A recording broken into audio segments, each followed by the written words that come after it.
March 20th, 2024. Well, the Supreme Court kind of delivered a little surprise today to everybody, the Biden administration, and even us, in that they ruled basically that the Texas's SB 4 law about illegal immigration and the right to be able to arrest and deport illegal immigrants can go into effect while the case is heard at the appellate court level in the Fifth Circuit Court of Appeals. If we'll go to the history of that, the local, I think, circuit court, the trial court, ruled against Texas, but then it's being appealed at I think they got a stay on that at the Fifth Circuit, and the Biden administration appealed to the Supreme Court, and they ruled that the Texas law can go into effect while all the litigation goes out, which in general is considered to be a positive thing for the ultimate success of the law. So, which is a big surprise, because up to now the Supreme Court has consistently ruled against any kind of state interference with illegal immigration, as we know, going back for years, the Arizona cases a few years ago, for instance, back when they, So anyhow, so that's kind of good news, and I think that I think maybe it's a little message to to Biden that his attack on the Supreme Court in the State of the Union perhaps not a good idea. I know it was a 6-3 split with the conservatives all voting in unison, including Justice Roberts. And of course, the liberals went the other way. But I'm thinking that this may be trying to send a little message back that they didn't appreciate his attitude there, maybe. No, it's just an interesting, I think, twist there. Now, how it ultimately plays, I don't know. But we can be optimistic. One option that they have, which if they don't want to set a precedent that reverses history, would be to simply leave it on, and assuming the Fifth Circuit rules favorably to Texas, which they very well might be just to let the thing stand and not rule at all, at least until after the election. This is a tactic, if you recall, I recommend they do on this presidential immunity thing too. If they don't want to go full bore on universal presidential immunity, including personal activity type crimes committed by a president in office, then one solution is just to hold it up and not rule, and therefore basically delay the trial in D.C. To the point that the election will be over with before it could happen. And then they could do whatever they want after the election, I guess. So if Trump were to win, then I guess his Justice Department would simply drop the case and fire Jack Smith as a special counsel, right? So at any rate, if you like these videos, please give me a like, and I'm always looking for more subscriptions. I haven't had a new subscription in a while. I'm kind of wondering what's happening on that. I guess you do have to be a member of Google to do that, and if you don't want to subscribe here, remember I'm also under the same address of Crowley452 on Rumble, so you could subscribe over there if you really have an opinion on that subject. So at any rate, so that's some good news for a change. Now, unfortunately, a little bit of bad news. It looks like the House is kind of totally dropped the ball on my thoughts on what they should do about the Ukraine aid versus the border security. And of course, it looks like they're trying to pass the Ukraine aid without any border security, which to me is really a double loser, actually. And and they are trying to make certain parts of that, I guess, the more the economic assistance part to be a loan rather than a gift, but then the military part would still be a gift. But of course, the rationale is that it'll be jobs in the U.S. Of course.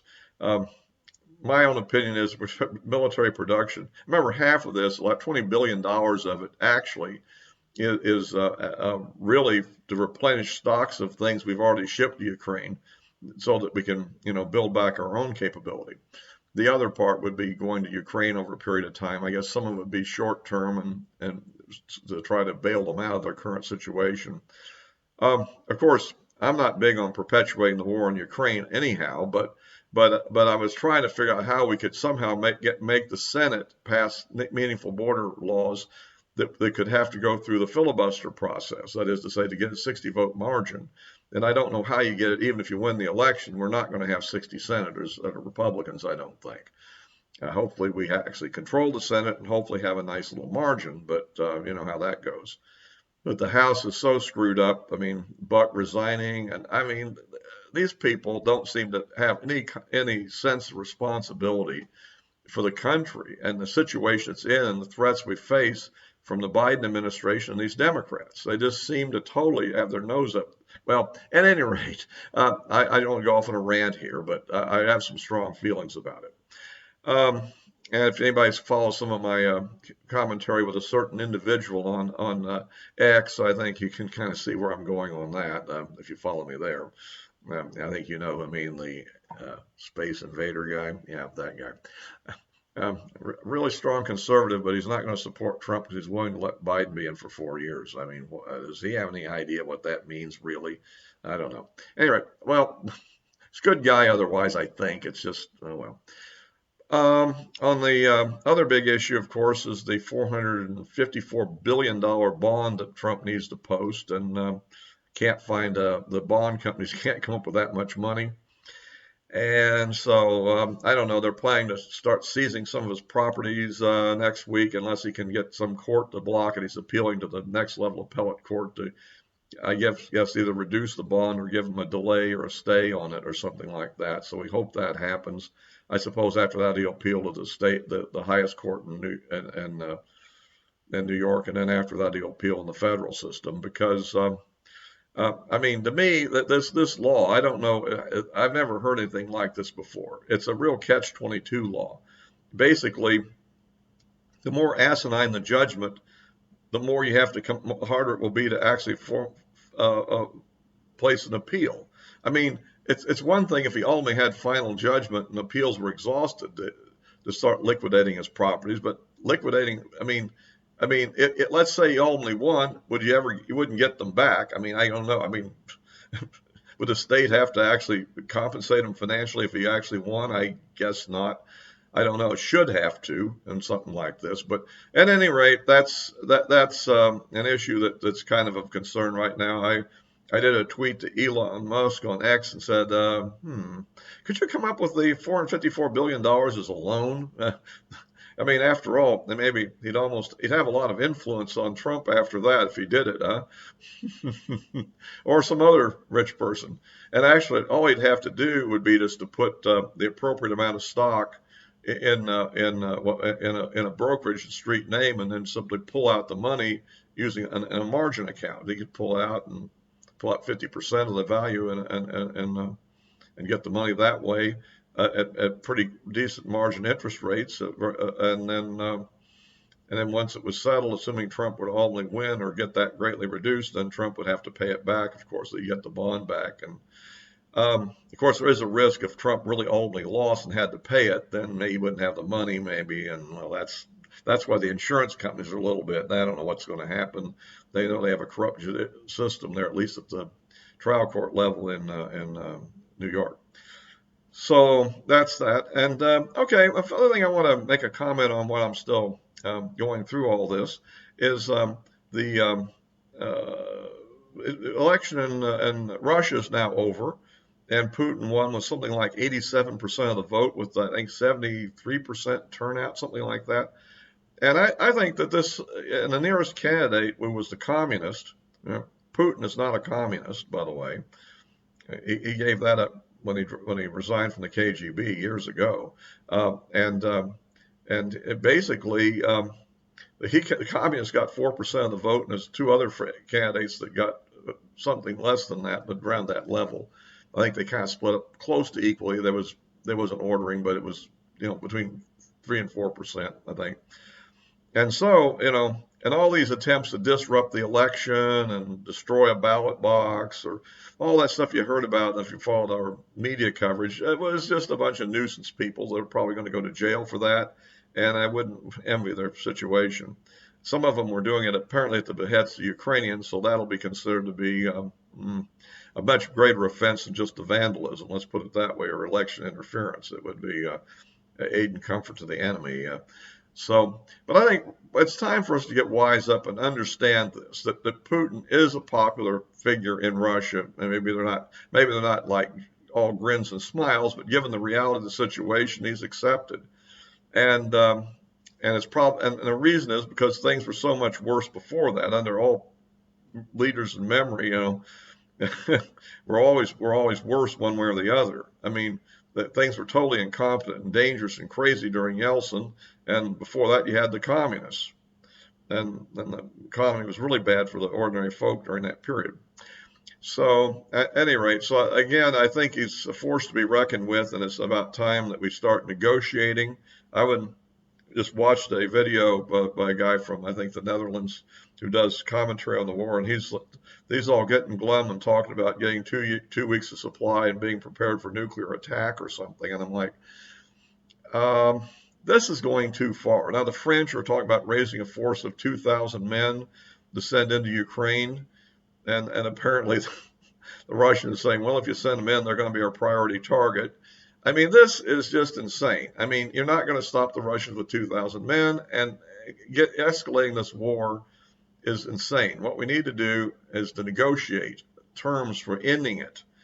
I mean, this is getting dangerous, and I guess that's another reason to support Trump now, because I think he's the only candidate that's willing to break with the orthodoxy and say, hey, we need to negotiate this thing because it has really negative implications. And so, there has been a lot of fuss about these supposed Russians against Putin that have launched, allegedly are fighting for Ukrainians on the borderlands of near Belgorod and up in that area, up a little bit west of there.